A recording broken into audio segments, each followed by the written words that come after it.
Good afternoon, everyone, and welcome back to Chicopee, Massachusetts, AMF Chicopee Lanes for NEBA number 968, a very special event, the NEBA Dexter Youth Open.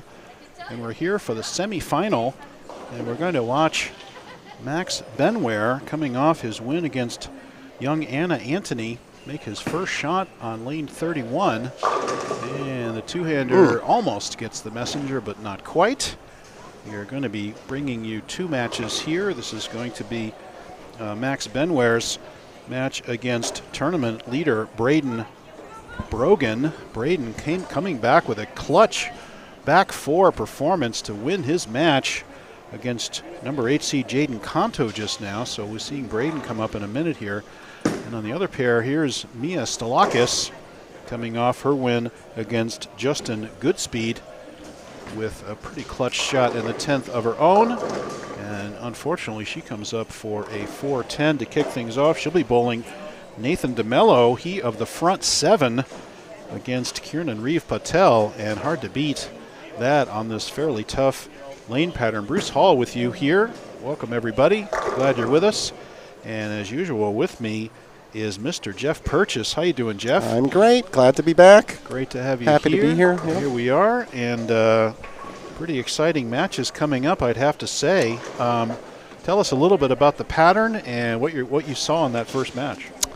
Tough, right? I think it all depends where you are and how you're playing the lanes. I think, Nate had a great shot. He was looking out there. He threw it really well. I don't think he was getting out past 10. He was keeping it a little inside and making sure to hit the rack, hit the head pin, and was carrying. So I think that's key. And we just saw it here, a double quickly by Braden. So. And he really just had that one misstep, did Nathan, leaving that 1-3-6 that came in from the back and start things off here in the pocket with a ring 10. Yeah, it was a good shot. And boy, while I was sharing the feed, which I wish everybody else would do, we'll get our viewership up, Braden got up and went strike. So 14-year-old Braden Brogan from Stony Brook, Long Island, already showing the moxie of a much older and more mature player.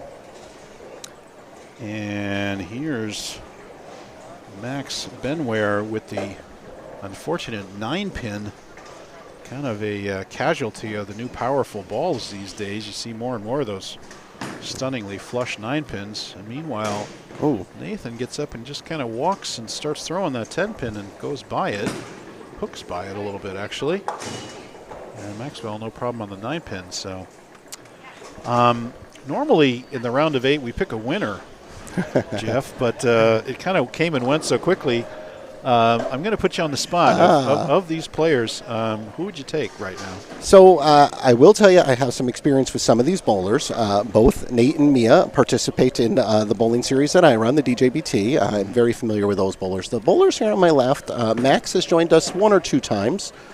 And Max from Keysville, New York, which is just south of the Canadian border. Yeah, he is way up there, yeah. And I have not had the chance to see young Braden too often. But Braden is from the Long Island area, so a couple of New York players. Yeah, but Braden is throwing it really good. So if I had to guess at this point, I'm gonna stick with Braden. He showed some moxie, as you indicated, last match. He had to step up and really hit the last 2-3, and he certainly did. So I'm going to go with young Braden at this point. I think that's a wise choice, and certainly you've got to believe that the odds-on favorite, Braden shooting 1079 qualifying, leading all qualifiers, and certainly the guy with the best look. He's got a double here. Let's see how he does in the third frame. Yeah, his first shot went Brooklyn. His second one was flush. So let's see what he does here. Does he make the move? That's dead good. Flush again.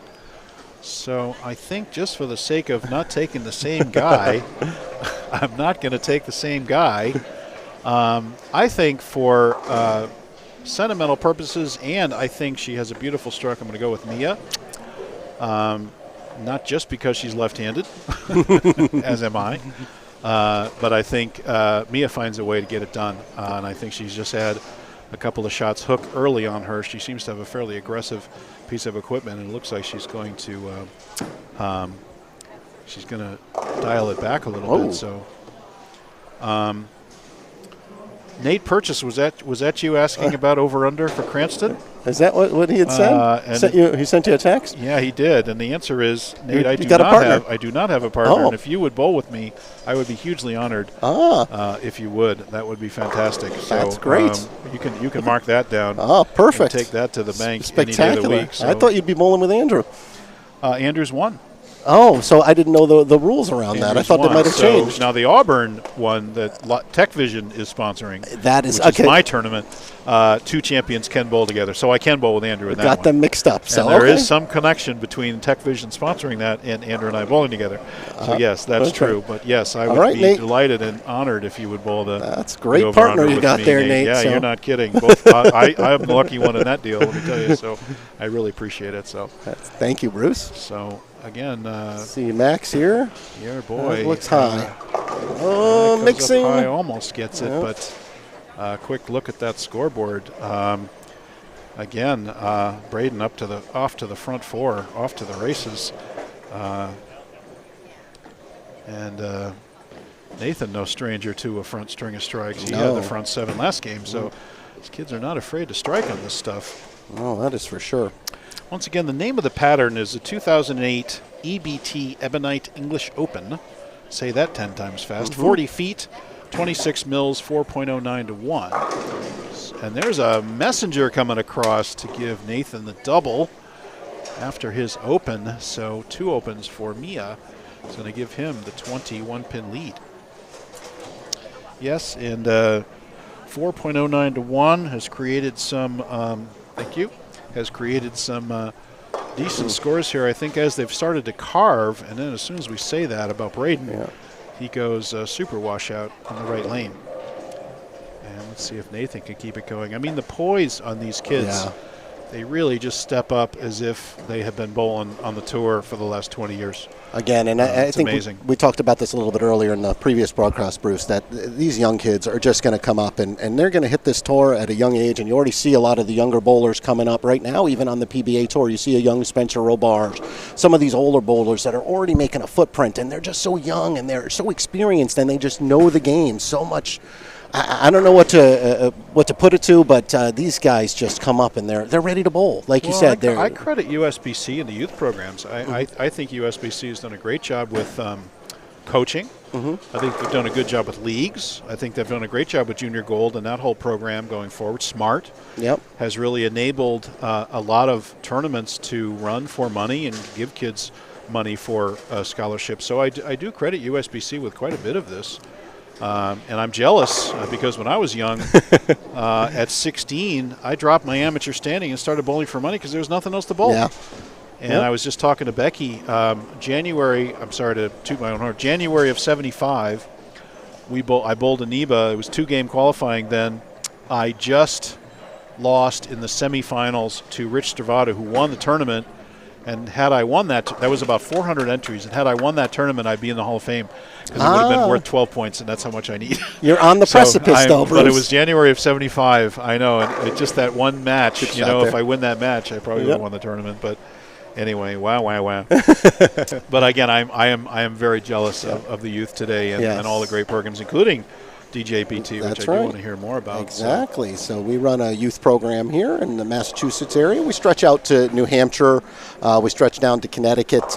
Really started by my son, Nate Purchase, a couple years ago. He wanted another tournament series out there. We knew that there was 1 or 2 opportunities. The Junior Bowling Sport Challenge was out there, but we wanted to put up another tournament that these kids bowled on really difficult patterns, and that's what we've done. So preparation-wise, bowling on very difficult patterns, these kids come to something like this where it's a little bit easier. And I say a little bit easier. This is still a challenge shot. It is, like you mentioned, it's 4 to 1, right? So it plays very flat. Yes. I mean, it's not easy. But these kids are well prepared for these type of events because they come in and they're bowling in events like mine and the Junior Bowling Sport Challenge that it's a great opportunity for them to win some scholarship money and gain that experience. So it's important for these kids to bowl. As you mentioned, we were consoling with Kieran, who mentioned that he's constantly losing in bracket play. But the only way that you're going to get better is that you just keep getting. First of all, you're getting to bracket play, which is a plus to start with, and then the more experience you get in bracket play, the more you're going to win. And like you mentioned, the odds are eventually going to become in your favor. So that's right. It's a numbers game. Absolutely. Keep putting yourself there, and it'll happen. That's right. I'd call out a couple other organizations, CDYST, yes, Mark Taylor. Absolutely. Out in Albany. Yeah, I drove Andrew to Albany many, many times, and he had some great success there. Of course, the JBT with Chuck Pisano. No longer. And no longer JBT. No, was that right? He's no stopped kidding. it, yeah. Interesting, So wow. He stopped that was a year national ago. organization. Yes. So in the New England area. In New England. Chuck is no, he moved down to Texas. Okay, so, yeah. Well, it was a great organization. Great, yeah. They would bowl in house shots, though. Yes. And they would never re-oil. So exactly. down the stretch, it was, lefties could do well, or right. people that could adapt to the burn, did the best on that. But, something like this, it starts to carve and scores actually go up, as you get later in the tournament. And these kids learn all about, big money events. They learn about, because they're not going to be contested on house shots. They're going to be contested on difficult patterns. Right. And, boy.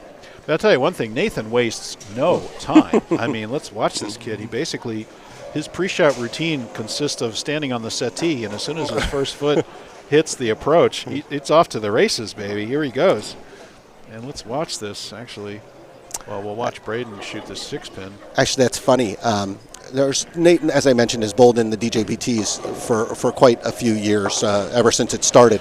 And I made a comment in one of my tournaments that Nate really took his time, believe it or not, on one of my tournaments. To here we go. Look at him getting lined up now. Here he goes. He's getting ready to go. Now he steps on the approach, and let's go. Wow. Here we go. You're right. I didn't even notice that. His pre-shot routine exists on the settee. On the settee. That's very unusual. I think a lot of bowlers could take a cue from that. Yeah. Very once unusual. you start. Yeah. Right. All right, good shot there by Max, trying to get back into this match. Now Max down by 23 now on a strike. And cut it to 13. And let's check in on Nathan's match. He's got this match well in hand. He's up by 32 right now because Mia opened in the 5th frame.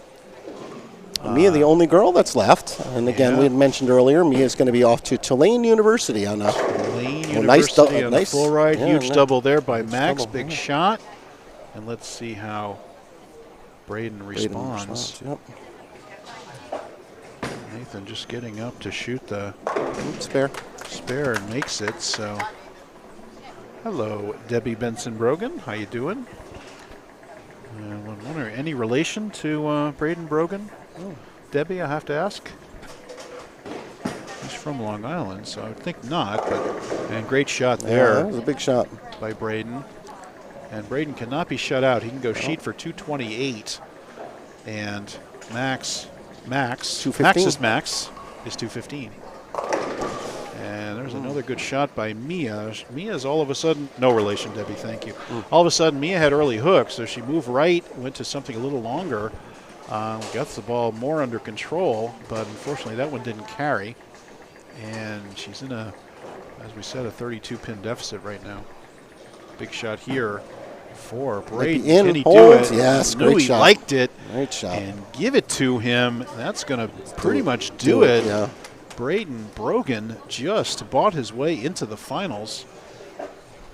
And Jeff, it's amazing how fast these matches go. I was going to do a full sponsor read this round. You might not have time. I might have a chance with Mia, but no, I did want to make sure we called out Dexter. And thank you so much, Paul Sylvia, for Dexter, #1 bowling shoes in the world, proven choice of bowling experts. Staying ahead with innovative technologies, how we create shoes for every style of bowling. Follow us on Facebook and Instagram Facebook and Instagram at Dexter Bowling. So I know I wear my Dexters. There's a dead flush 9-pin for Mia trying to get back in this match. And that was a gut punch right there for Mia. She needed that strike desperately to get herself back in contention. I'm pretty sure she's going to need some help now for Nathan. She can go 195 out, and Nathan cruising at a 198 pace. So she would need some kind of help from Nathan. And this one, after the second strike in the 10th, Braden pitches one out for the super washout. Doesn't matter. 223 is enough to put Braden in the finals. So once again, thanks Dexter. Tonight at 6 p.m., we have the Savage Arms Open. And that's going to be a regular NEBA coming in. That will be contested on 2008 EBT German Championships, as opposed to this one, which is the English Open Championships. 39 feet, 22.5 mils, 4.5 to 1. So not an easy pattern, but a touch easier than what we saw here today. So openings on all squads for that NEBA, and that would be the Savage Arms Open, a longtime sponsor of NEBA. And once again, thanks to Christopher Viali for lining up all of our 2022 sponsors. Jeff, we have over $60,000. That's amazing. In cash and equivalent equipment for sponsors, including Storm, who puts up 2 balls per tournament. And that's just an amazing sponsorship by them and a great partnership. And, of course, Jeff Barden now. We're going to 2 houses by Jeff. We're going to the Yankee Lanes, both in Keene and in Manchester this year. And looking forward to both of those events. I will tell you that the DJBT ended up going to both Yankee Lanes this year as part of our series. That's so amazing. Jeff is amazing. Really welcoming. When I approached him and said I would like to bring a youth program out there, a youth tournament series, he offered up both of his houses, and we had a great response in both those areas. So happy fantastic. that. Yeah, That's fantastic. Jeff's a great guy to and us. He signed up for a regional next year already. Yes, I saw that. About, yeah. So he's got that going. So meanwhile, Nathan just stepped up and doubled. He's in the 2-0s now, and unless he opens, Mia is going to be disposed of here, unfortunately, in the semifinal. And Mia goes crossover for the 4-pin. 180s now the max for Mia. Don't think she's going to come back on this one, but you will see a lot of Mia. And best of luck, Mia, in Tulane, leaving in August. And what a great career she has ahead of her. Yeah. Bowling family too, right? We had of course, Lexia, of course, and Ziggy. Yeah, Lexia's out in Pikeville, I think. So Pikeville, that's right, and Ziggy, aka Squeaks, on her UBA shirt. So we love Squeaks, and I remember coaching those girls. They're just so, the whole family is so hungry for knowledge. Yeah. Seen them down at Cranston. They bowl the Thursday Night League with Marty J. We forgot Marty J's program. I forgot. Down there. Yeah, He's created some. Cranked out some Providence amazing Senate. bailers. Yeah, Providence Senate for sure. Right. Amazing program. That was a good shot. Oh, a little twice. I knew it was high, but it goes up for the 8-pin. So I think we're going to watch Nathan cruise into the final here. It's going to be Nathan DeMello, 17 from Pawtucket, Rhode Island, against Braden Brogan, 14 from Stony Brook, Long Island. So the Long Island against the Rhode Island. We'll see who's going to come out ahead in this match, and should be very interesting final. We are going to move the Mevo one more time up to 35-6. So once again, another new pair will be hitting. And Jeff, hope you can stick around and give us color on that last one too. I heard a rumor we might get Becky on here. Let's hope so. Yeah, it would be great. I keep asking her and begging her to come on the live stream. Haven't been able to do that. See where she vanished to. We'll track her down. We'll hunt her down. Another good shot by DeMello. Another strike by DeMello. Great shot there by Nathan. And Nathan lined up. Yeah, looks good. And looking strong.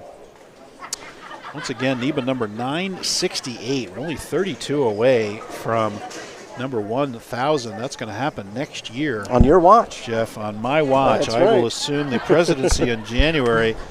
And still thinking about what we're going to do for that 1,000th event, but I can tell you it's going to be pretty special. Do we know when roughly, is it going to be in the summertime? Do you know roughly where it lines or not really at this point? 27 events in a normal NEBA year. Mm-hmm. So we're now into, where are we? We're in summer. 3, 4, 5, 6, 7, 8. This is event about number 10. Yep. So we'll have about 17 more. Mm-hmm. That'll put us at 85. So it'll be 15. It'll be around a year from now. Okay. So right summertime. Right around maybe. here, early summer. So right around one of these events in here will be number 1,000. So we'll have to calculate that carefully. That's right. Figure it out. Get it to a big house like Auburn. or possibly silver lanes, and do something extra special. So absolutely. We haven't really cooked it up yet exactly, but it's going to be something special. So even on his 10-pin, look at Nathan looking at getting ready. He just steps up and goes. That's unusual. Very unique. I like it. But This is another 10-pin. That's the second one in the match, but it doesn't matter. 2:05 for Nathan DeMello, and it will be Nathan against Braden in the final. We'll watch Mia wrap it up, Jeff, and then we'll sign off, and we'll be right back for the final after I once again navigate the wires and move ourselves over to 35 and 6 for the final. And here's Mia. And once again, that's right a little bit. No, Mia couldn't quite get lined up on this pair. She's looking at about $1.60. Getting a little bit of early hook, moved in, and then got one left, which kind of took away some of her confidence to trust it left. So I can't tell you how many times that's happened to me. You get early hook, you make the move right, you pitch it to the left, it doesn't recover, and all of a sudden you're like, now what do I do? So we try to figure this out. So anyway, two very, very tough right-handers coming up. And should be a good one. Yeah, looking forward to it. What do you predict as the final score? Listen, I'm going to say they've been bowling low 200s, so I'm going to stay in the 200 range. Let's say the winner's going to get let's go with a 218. 218. Yeah, I'm going to go. Maybe some nerves. Maybe it'd be a little 220. less. Well, okay. Yeah, no, I think I'm going to go 220 again. Okay. Only because Braden is so locked in. He's throwing it so good. So anyway, that'll do it. We'll be right back, folks, for the final, and come back when you get a chance. Thanks. Bye.